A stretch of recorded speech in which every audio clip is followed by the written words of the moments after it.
السلام علیکم. ورونو خیر دی، الله مو خوشحاله کړه. دا کومه واقع چې نن شوې ده دا نن 2 بجې شوې ده، د شکۍ کلي واقعه ده.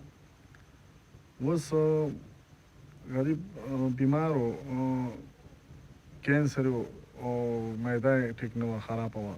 د هغې د لاسه هغه وفات شو. نو اوس زمونږ د هسپتال د شیرپو هسپتال عمله ورته وایي چې دا موږ تاسو له نه درکوو.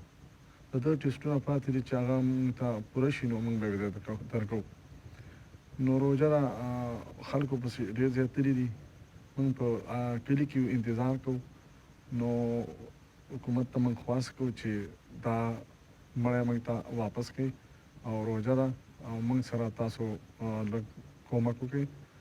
ولې چې روژې غټ فضیلت دی او پښمني را روان دي او خلک په ضلالت کې دي. نو تاسو ته موږ تکلیف کې دي خلک. موږ تاسو ته سپیشلي ریکویسټ کوو د حکومت ته چې دا مړی موږ ته واپس کړي. او ولې چې روژه چې بیا د قبر او د یو شي بل شي بس وکړو. او ستاسو ډېره مننه او شکریه. حکومت ته موږ دا سپیشلي خواست کوو چې د دې خبره باندې لږ غور وکړي. الله هم خوشحاله کړه. السلام علیکم.